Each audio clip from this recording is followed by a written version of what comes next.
Olá, amigos da web! Hoje a NN traz notícias de saúde, comunicação e evangelismo através de centros de influência. Mais de 6.700 pessoas receberam cuidados médicos gratuitos durante a 6ª edição de Your Best Pathway to Health Clinic, em Phoenix, no estado norte-americano do Arizona. O evento contou com mais de 3.300 voluntários, incluindo profissionais de saúde. A ajuda foi oferecida àqueles que necessitavam de cuidados médicos, dentais e ópticos. Os serviços incluíram massagens, cirurgias, prescrição de medicamentos e aconselhamento sobre estilo de vida. Mais de 40 milhões de dólares foram doados para ajudar a mais de 7.000 pessoas, independentemente de sua raça, religião ou do estado onde vivem. So I'm on Facebook one day and I see this post. Estava no Facebook um dia e vi esta propaganda anunciando este evento especial. Eu me perguntei, será que é real? Então dei um clique e vi a doutora Lila na prefeitura de Phoenix anunciando o evento. E claro, era real. Pensei que isto seria uma grande oportunidade e vim em busca dela.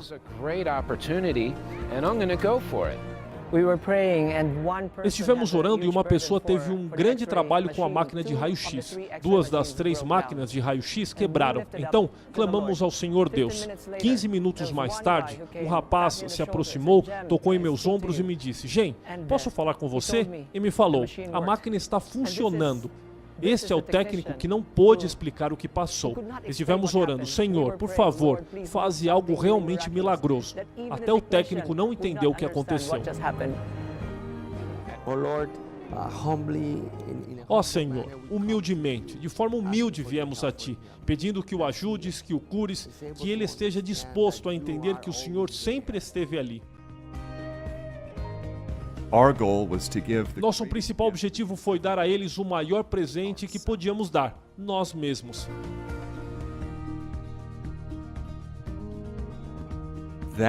Isto é missão.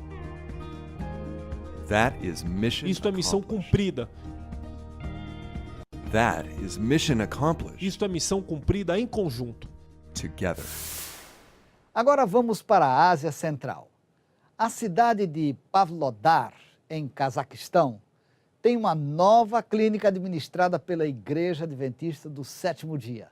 Foram 3 anos de trabalho para construir o centro médico. O estabelecimento oferece aulas sobre princípios de vida saudável e prevenção de doenças da coluna, dos músculos e do sistema ósseo. Ali, os pacientes vão ter aulas de como deixar de fumar e de nutrição saudável. E ainda, acesso à hidroterapia, massagens, exercícios físicos e técnicas de caminhada escandinava. Além disso, uma equipe de médicos e enfermeiros oferece exames básicos como pressão arterial, índice de massa corporal, estatura e peso. Da Ásia para a Oceania. Na Austrália, após vários anos, o programa matinal Breakfast Show da Rádio Adventista Faith FM finalmente passou a ser feito ao vivo. A equipe que apresenta a atração no estado de Nova Gales do Sul trabalhou durante meses preparando a transmissão ao vivo. Um número crescente de pessoas tem aceitado a Cristo e se tornado adventista devido ao trabalho da Faith FM. Através da atração ao vivo, os produtores esperam fortalecer ainda mais a conexão com os ouvintes. E a última notícia vem da Europa. Há 100 anos, a Estônia se tornava uma nação independente. Em meio às celebrações, o presidente do país pediu que os cidadãos fizessem algo em favor de mais de 1.300.000 habitantes da nação. Os 1.500 adventistas do país atenderam o chamado ao serviço. Os fiéis estabeleceram um centro de influência em Tallinn, a capital do país, e esperam contar com uma variedade de programas missionários.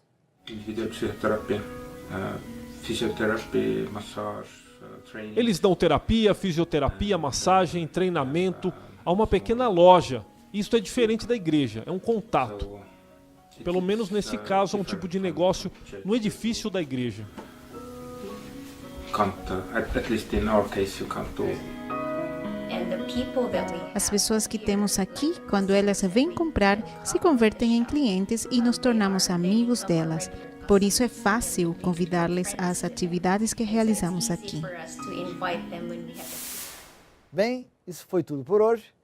Se Deus permitir, na próxima semana estaremos de volta com mais notícias positivas de amor e esperança. Um abraço, que Deus abençoe. Comentários à Escola Sabatina. Terça-feira no canal Barreiro IASD no YouTube.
E multidões puderam crer, fiéis em Cristo sem qualquer temor, saíram todos a pregar e conseguiram mesmo em luta e dor, final vitória conquistar.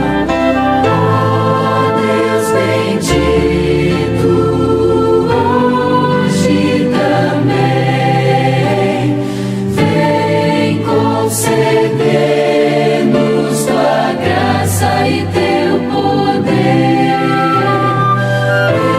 Eis nossa prece, vem perto estar, vem tua igreja aqui reavivar.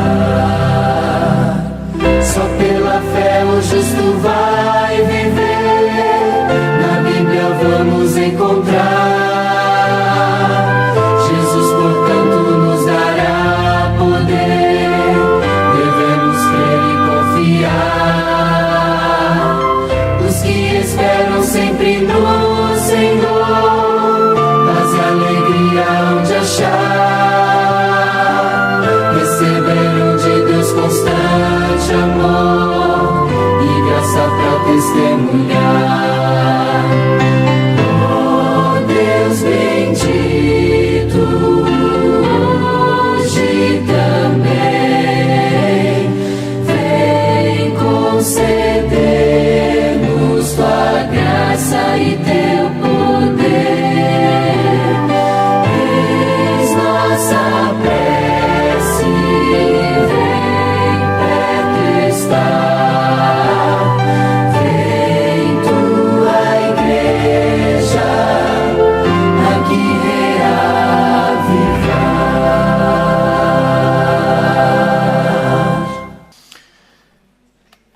Quero cumprimentar-vos a todos,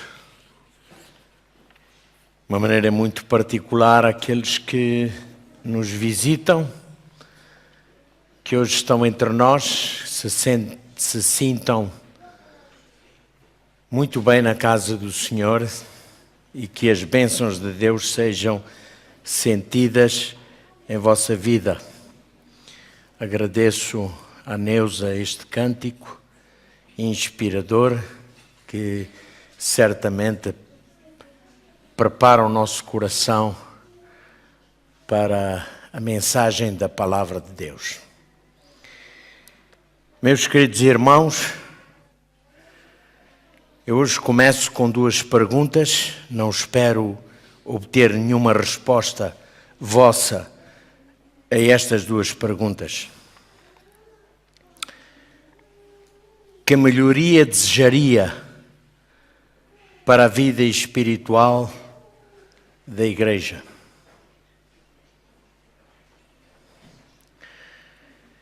Em segundo lugar, que melhoraria desejaria para a sua vida espiritual, para a sua própria vida espiritual. Geralmente as pessoas na igreja, a este respeito, pensam de 3 formas. Primeiro, está tudo mal, ou então a igreja está realmente muito mal. Segundo, está tudo bem, a igreja vai muito bem, não há nada a apontar. Terceiro, não sei, nunca pensei nisso, tanto faz, nem sequer eu reparo nessas coisas. A verdade é que realmente nem tudo está bem, nem tudo está mal. E a verdade é que realmente sempre, em algum aspecto da nossa vida, nós precisamos de melhorar.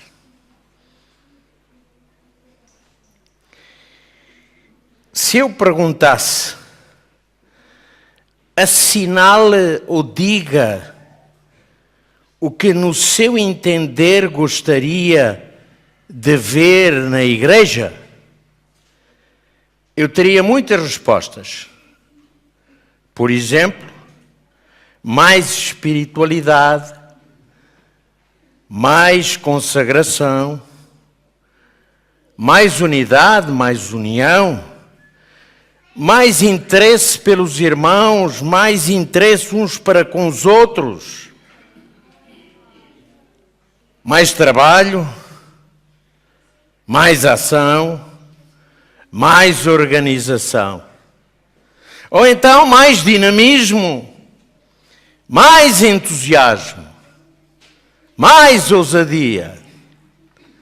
E poderíamos continuar.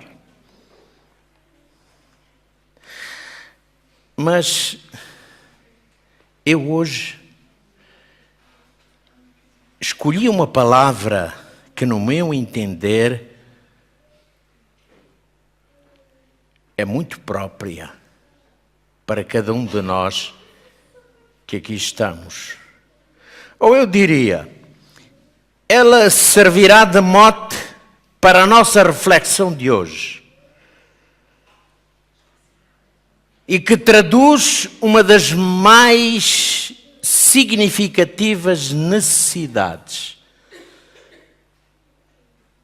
de cada pessoa como membro da igreja.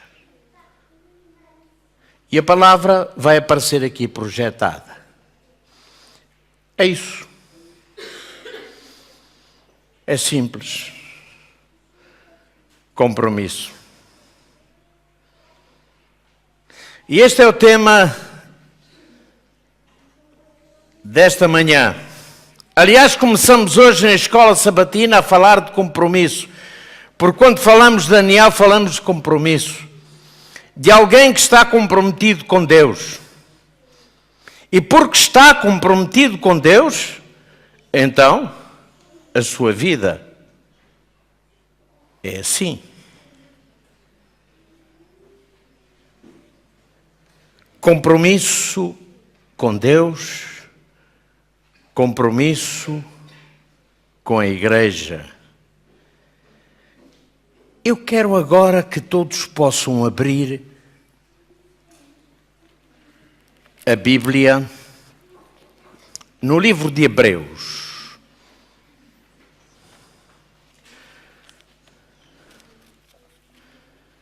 E vamos ler o versículo 25. Eu vou ler numa tradução mais moderna, com palavras mais atuais. Reparem bem o que diz aqui o apóstolo São Paulo. Hebreus, capítulo 10, versículo 25.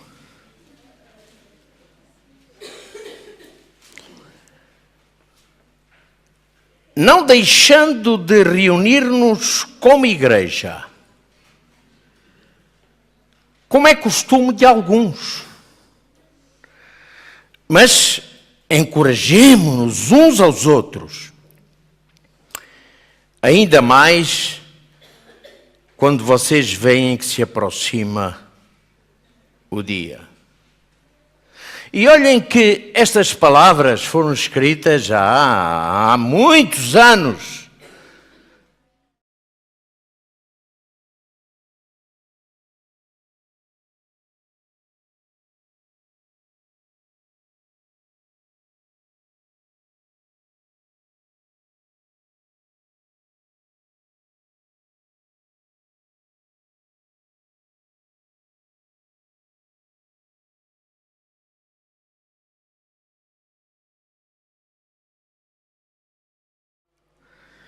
Mas o que é que eu vejo aqui?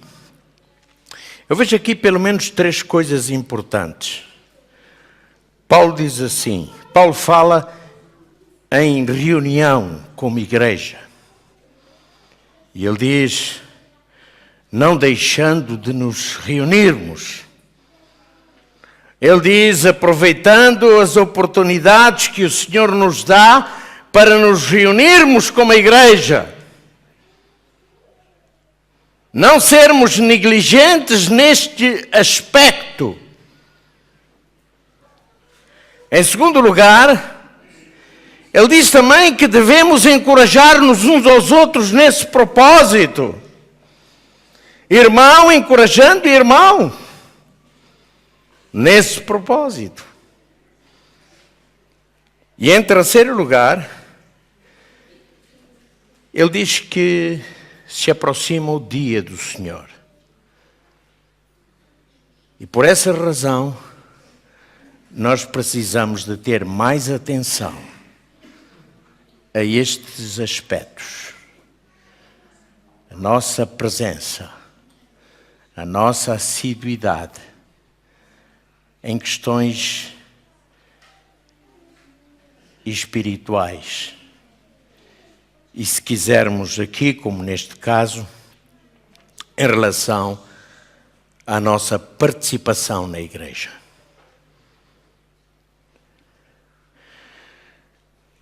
A pergunta agora poderia ser outra. Por que não somos mais perseverantes em relação à nossa presença, por exemplo, nas reuniões de oração e até nas reuniões de sábado? Naturalmente que muitas coisas têm contribuído para isso. E seria de certa forma desconfortável para mim e desagradável nomeá-las aqui, esta manhã, todas essas coisas. Mas reparem, a palavra igreja significa o quê? É interessante que a palavra igreja, eclésia, significa assembleia ou reunião. Isso significa a igreja. A ideia que temos aqui é que é um lugar onde nos reunimos, onde estamos juntos, em união de corpo e de alma. Juntos, sim, fisicamente. Sabe, irmãos, hoje a tecnologia facilitou muito a nossa vida e facilita muito a nossa vida e damos graças a Deus por ela. Não a podemos dispensar. mas a verdade é que ela acaba por nos dominar e influenciar alguns aspectos da nossa vida e mesmo da nossa relação com Deus. Eu não acho que a tecnologia deva eliminar isso, antes pelo contrário. Mas sabem, qualquer dia nós iremos passar a designar 2 tipos de membros de igreja. O membro que está presente fisicamente na igreja e o membro eletrónico.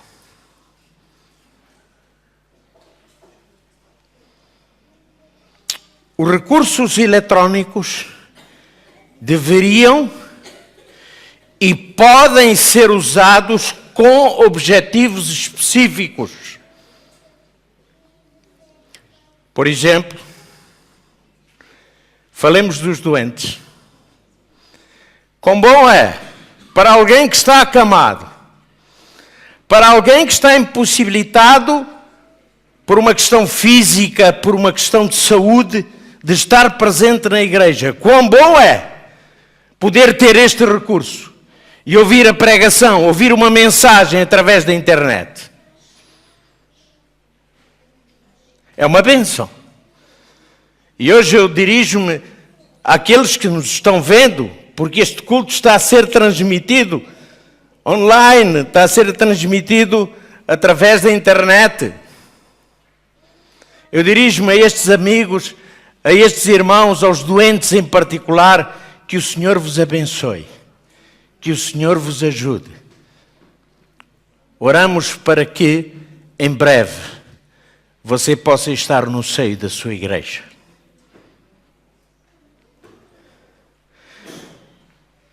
Um outro aspecto, estes recursos poderiam e deveriam ser usados para alcançar aqueles que, mesmo não sendo membros da igreja, poderão estar desta forma a ver e ouvir a boa nova da salvação. Isto é uma bênção. E a estes amigos eu também me dirijo esta manhã. E lhes digo, você é bem-vindo. Através deste recurso que nós dispomos. E que a mensagem desta manhã possa tocar a sua vida e o seu coração.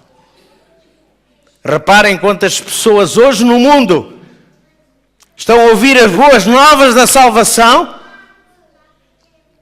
através dos recursos que a igreja dispõe para que realmente esses corações possam ser alcançados. Podemos usar este meio para nós mesmos, para ouvirmos mensagens nos nossos lares. Por que não? Nenhum desses recursos substitui a palavra de Deus.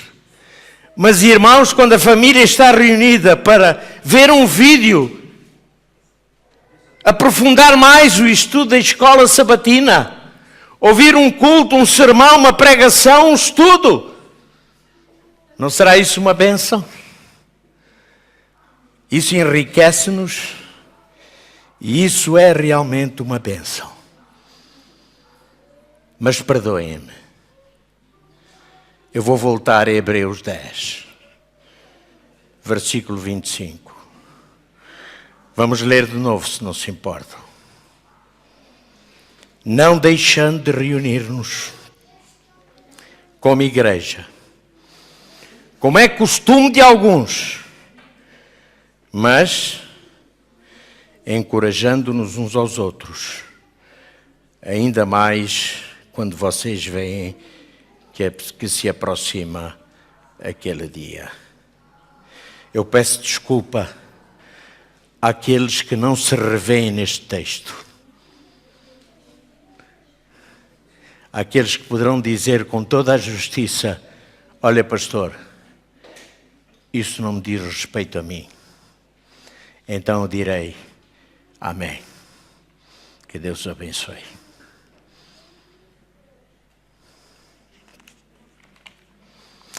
Irmãos, perdoem-me. É a segunda vez que peço perdão. Mas a Bíblia é uma espada que fere. Também é o bálsamo que alivia e tranquiliza.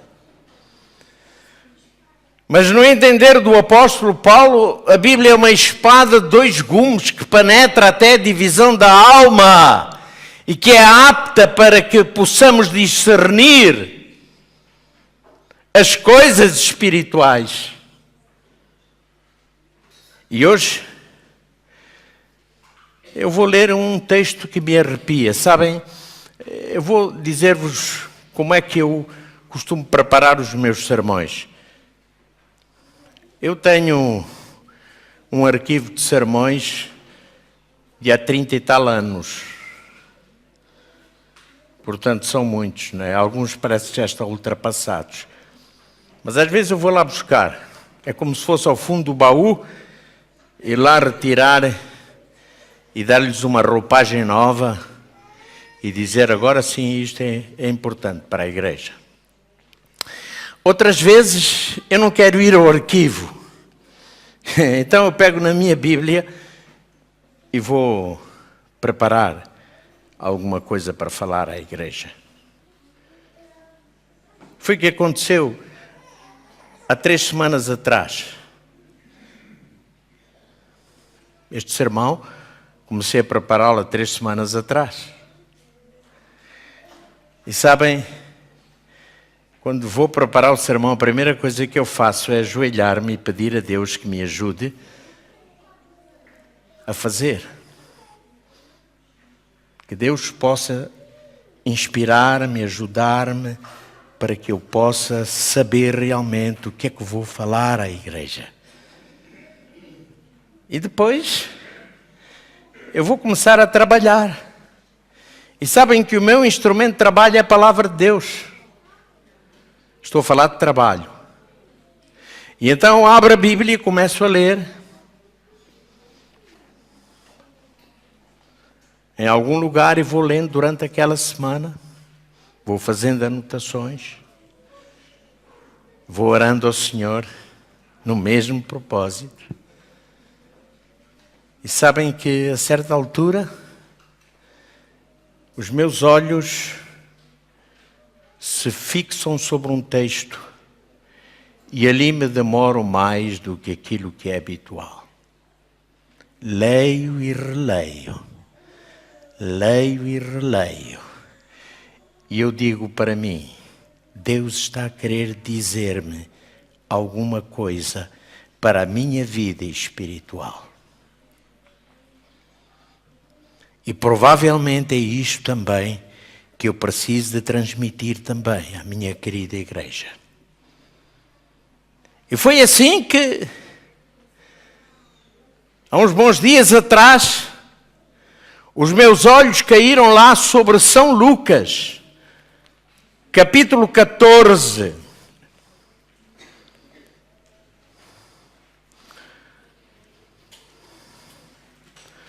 São Lucas 14. É uma parábola a partir do versículo 15. E ouvindo isto, um dos que estavam com ele à mesa disse-lhes: Bem-aventurado o que comer o pão no reino de Deus. Reparem, está a falar aqui de um banquete. Comer o pão no reino de Deus. Porém, ele disse: um certo homem fez uma grande ceia e convidou muitos.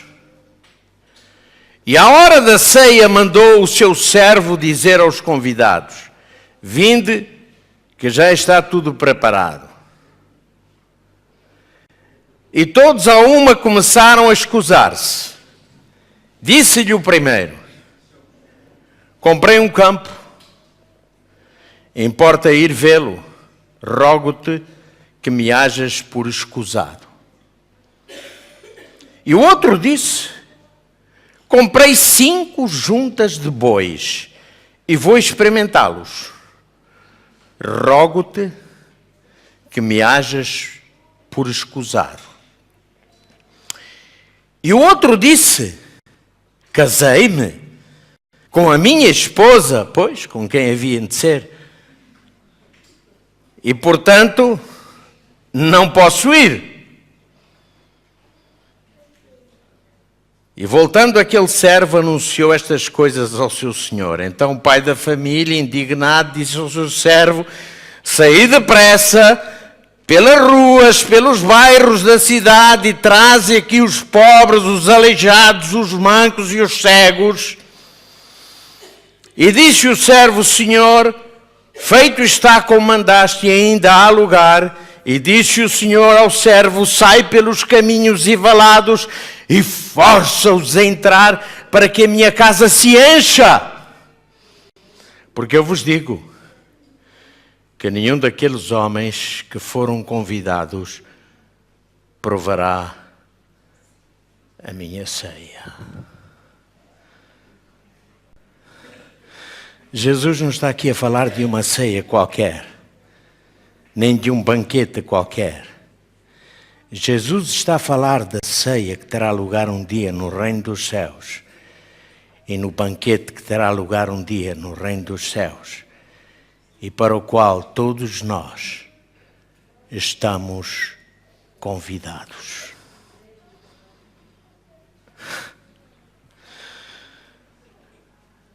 Sabem, o que é que me espanta aqui nesta parábola? O que me espanta aqui nesta parábola é que nenhum dos que aqui são mencionados seria hoje considerado pecador, injusto e muito menos ímpio. Ninguém ousaria condenar alguém porque foi ver a sua propriedade. Ninguém ousaria condenar alguém porque foi experimentar as suas 5 juntas de bois. E ninguém ousaria condenar alguém porque casou. Está certo? O que me assusta aqui nesta parábola é que aquilo que tirou a chance de aquelas pessoas estarem presentes no banquete não foram pecados grotescos, não foi a brutalidade, não foram os vícios, não foi um roubo, não foi um assassinato. O que tirou essas pessoas de participarem no grande banquete foi a negligência para com o reino de Deus. O descaso, a falta de honra para com aquele que convida.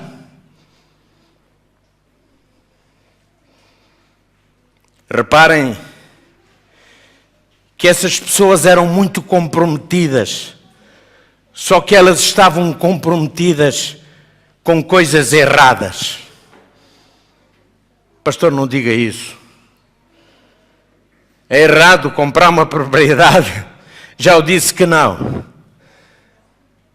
É errado experimentar 5 juntas de bois? Também não. É errado casar-se? Também não. Há muita gente comprometida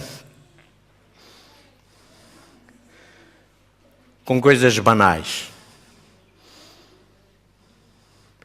e que por vezes não são mais nada menos do que um obstáculo para a sua vida espiritual. Por exemplo, comprometido ou comprometida com a novela que não pode perder. Mas posso perder a reunião de oração. Isso não faz mal.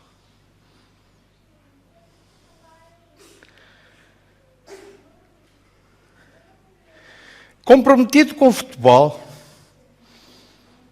porque não posso perder o jogo do meu time.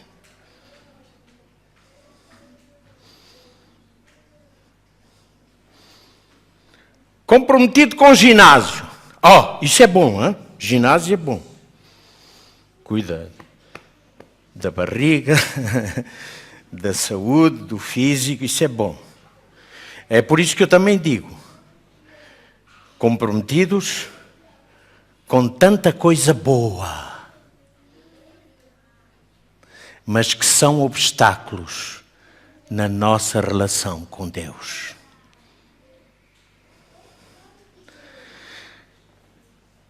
Mas se não se está comprometido com o reino de Deus, então está-se a pôr em causa aquilo que é mais importante, que é a nossa salvação.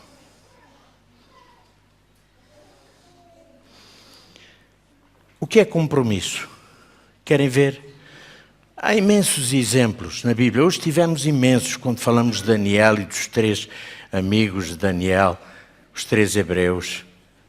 Mas eu não vou por aí. Vamos ver aqui um exemplo simples do que é compromisso. Vamos ler no Evangelho de Lucas, no Evangelho de Mateus, capítulo 4. Mateus 4, versículos 18 a 22.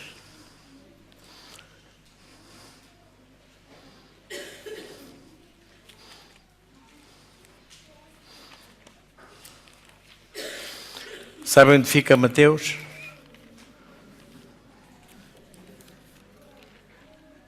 É o primeiro livro do Novo Testamento, não é, irmãos? É. Obrigado.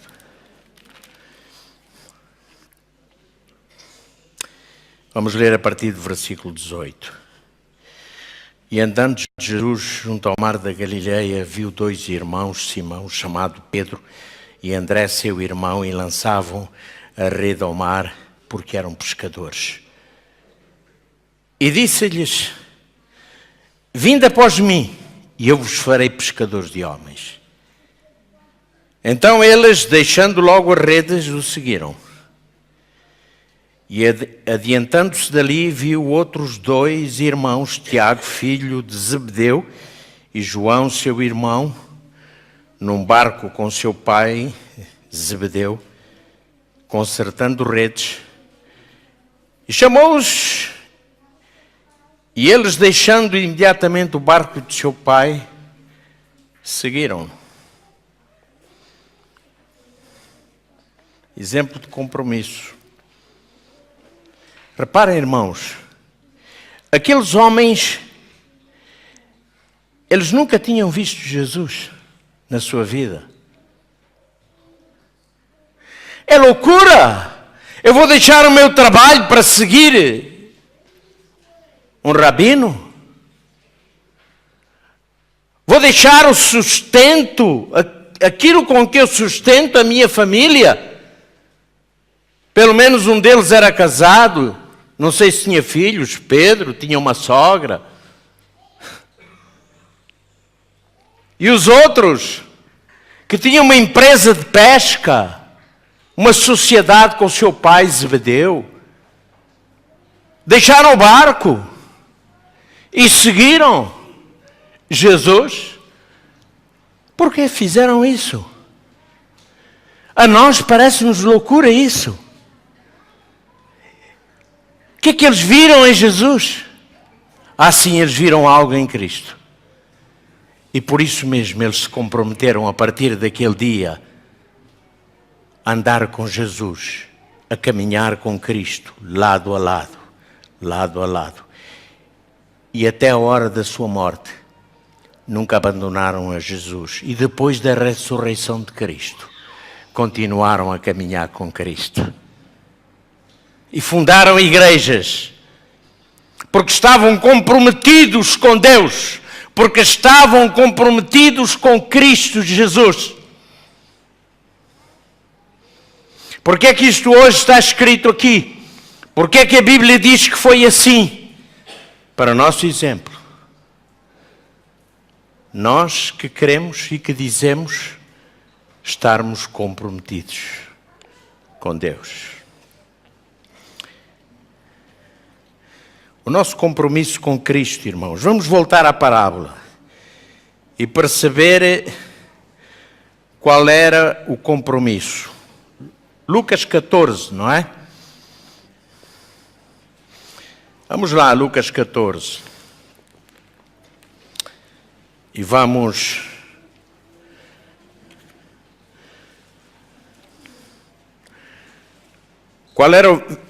ver qual era o compromisso que essas pessoas tinham. No versículo 18,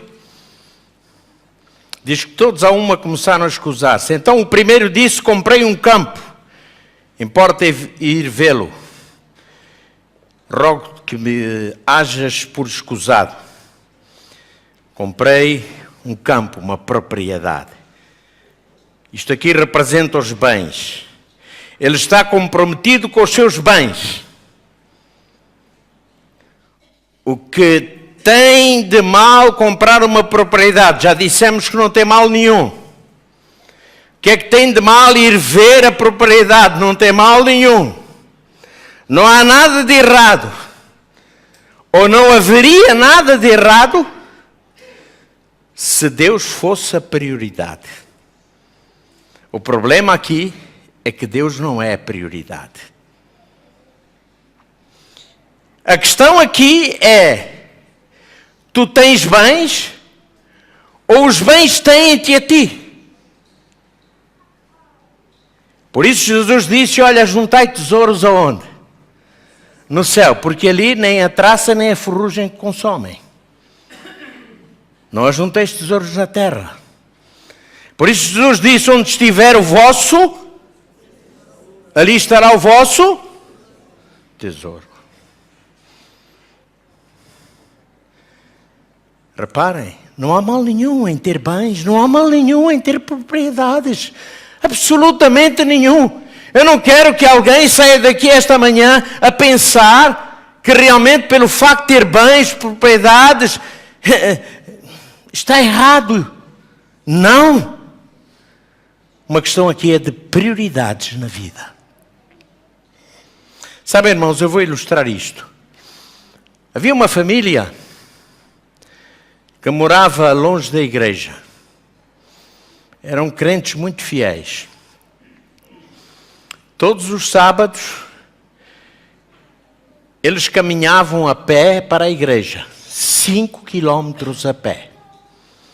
Pai, mãe e filhos. Vamos para a igreja, família, dizia o pai. E os meninos diziam: é longe! Temos que ir a pé. Não importa. A igreja é a prioridade. Passado um tempo, a vida começou a correr melhor. E então compraram bicicletas. Bicicletas. E passaram a ir à igreja de bicicleta. Chegavam suados quando era verão, mas chegavam alegres e sentavam-se num dos primeiros bancos da igreja. Assim foi. A vida começou a melhorar e então compraram uma carroça e um cavalo. E agora já não iam para a igreja de bicicleta. Já iam para a igreja num veículo de tração às 4 rodas. E estavam todos felizes, porque podiam ir na sua carrocinha para a igreja. E lá sentavam-se nos bancos da frente, felizes e contentes. Mas a vida melhora ainda mais. E então compraram um carrinho usado, tipo assim um crono, um charuto. E então passaram a ir de carro para a igreja. Oh, que coisa boa! Lá iam eles todos felizes. Mas um sábado, o pastor olhou para aquele banco onde aquela família se costumava sentar e a família não estava ali sentada. E o pastor disse: ué, o que é que aconteceu? Eles nunca falharam a um culto? Vêm sempre, todos os sábados, alguma coisa deve ter acontecido. Alguém deve estar doente naquela família, provavelmente. E durante a semana o pastor foi lá visitá-los e disse: irmãos, eu me assustei porque olhei para aquele banquinho onde vocês se sentam. No sábado vocês não estavam lá. E o nosso irmão, chefe da família, disse: oh pastor, nem sabe o que é que sucedeu. O que foi, irmão? Foi a bateria do carro. A bateria do carro pifou. E nós não pudemos ir para a igreja.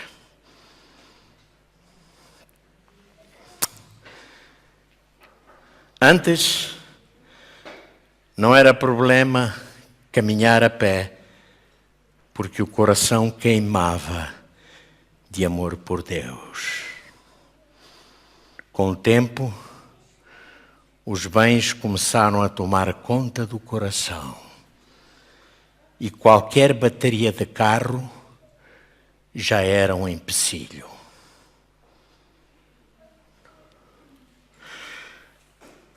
Segundo compromisso, capítulo 14, né, de Lucas, está no versículo 19. Comprei 5 juntas de bois, vou experimentá-los, rogo-te que me hajas por escusado.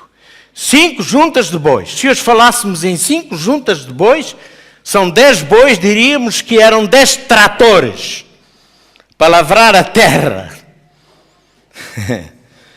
Portanto, o que está aqui em questão é o meu trabalho. Eu sou um camponês, sou um agricultor, tenho uma propriedade, preciso lavrar a terra, então o meu trabalho está em primeiro lugar. Trabalho é sagrado.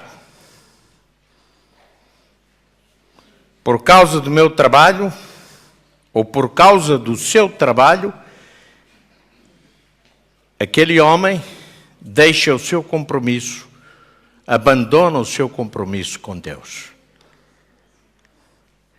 Se nós somos filhos de Deus, então devemos colocar Deus sempre em primeiro lugar. Todos sabemos que a programação da igreja, da nossa igreja aqui no Barreiro, não é assim tamanha que vai fazer com que você perca o seu emprego. Por muito que possa custar, eu gostaria de deixar um pedido hoje à minha querida igreja: que o trabalho não seja a sua prioridade, mas que Jesus Cristo continue a ser a sua prioridade. Fale com Deus sobre isso. Abra o seu coração. E Deus vai ajudá-lo a encontrar soluções, se você tiver dificuldades. Terceiro compromisso está no versículo 20. E outro disse: casei-me com a minha esposa e, portanto, não posso ir. Sabem, eu diria que esta é a melhor das 3 desculpas. E aqui o que está em questão é o compromisso com a família. Irmãos, se há alguém que preza muito isto, eu sou um deles, como vós certamente o sois. Jesus ensina-nos que as pessoas que nos são mais chegadas, nem mesmo a família pode tomar o lugar de Deus. E tudo começa dentro do lar. É ali que deve ser discutido quem é que é o mais importante. Uma vez uma família estava reunida, pais e filhos, e discutiam sobre isso. Quem é o mais importante em casa? Quem é o mais importante no lar? Não, é o pai. Não, é a mãe, porque é a mãe que prepara o alimento, é a mãe quem cuida. E assim iam discutindo. Finalmente terminaram a discussão e o pai olhou para a filhita mais pequenina, que até ali estava calada. E então disse: filhinha, tu não disseste nada. Quem é o mais importante na nossa família? E a menina respondeu: o mais importante é Jesus. Jesus está acima de tudo. Está acima dos nossos filhos. Sabem, já ouviram aquela história? Eu casei, agora estou em lua de mel, estou em férias. Férias de igreja, férias de Deus. Depois do casamento vêm os filhos. Estou a preparar-me para receber o nosso herdeiro. Por isso não posso ir tantas vezes à igreja. E o filho nasce. Agora não, agora é impossível, porque eu tenho que cuidar dos meus filhos. Sabem, eu gosto muito de ver as imagens aqui destes pais que têm os seus filhinhos ao colo. Sabem uma coisa? Deixem-me só dizer-vos uma coisa, irmãos. Eu não precisaria dizer. É duro. Às vezes é duro. Porque o menino chora, está inquieto. Mas não deixem trazer os vossos filhos à igreja desde cedo. Isso vai se refletir na vida deles mais tarde. Acreditem. Os filhos são prioridade, sim. Por isso, desde cedo, os devemos encaminhar no estudo da Bíblia, para a escola sabatina, para a igreja. Essa prioridade não pode pôr em causa, de maneira nenhuma, a nossa salvação. Estou a terminar, podem respirar.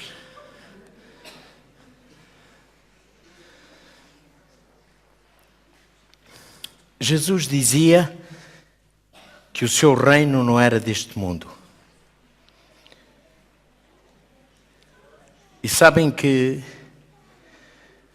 há uma ocasião passada na vida de Jesus que às vezes nós não entendemos muito bem. Foi quando os pais de Jesus, terrenos, José e Maria, perderam o menino. Não sabiam onde estavam. Procuraram por toda a parte, não encontravam. E finalmente, quando encontram Jesus, mostram a sua inquietude, mostram a sua preocupação.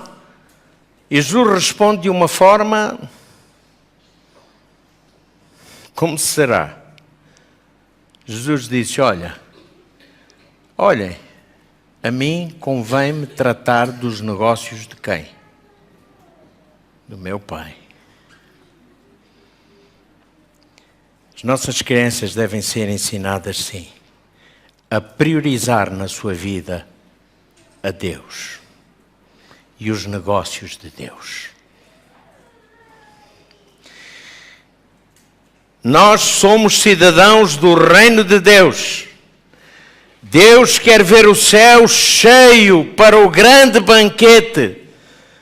Se não honrarmos o convite, Ele vai chamar outro para o nosso lugar.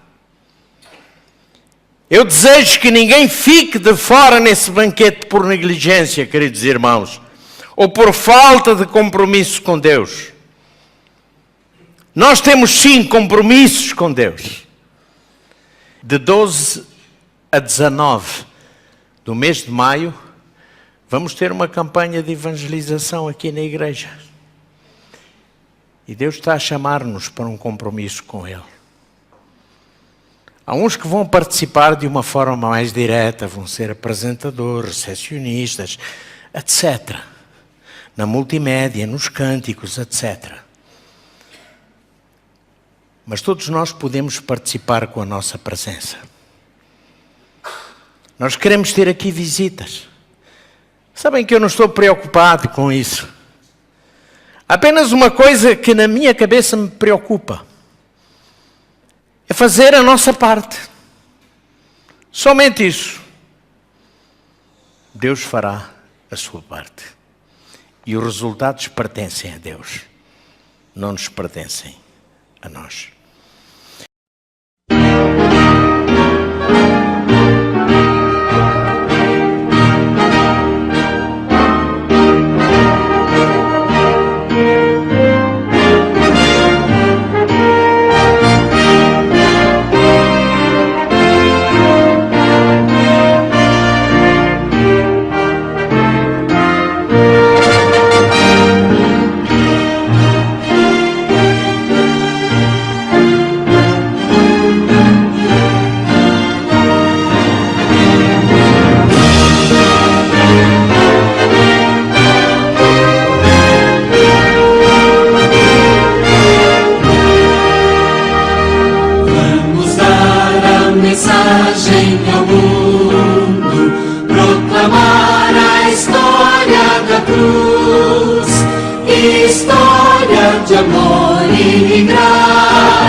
Nosso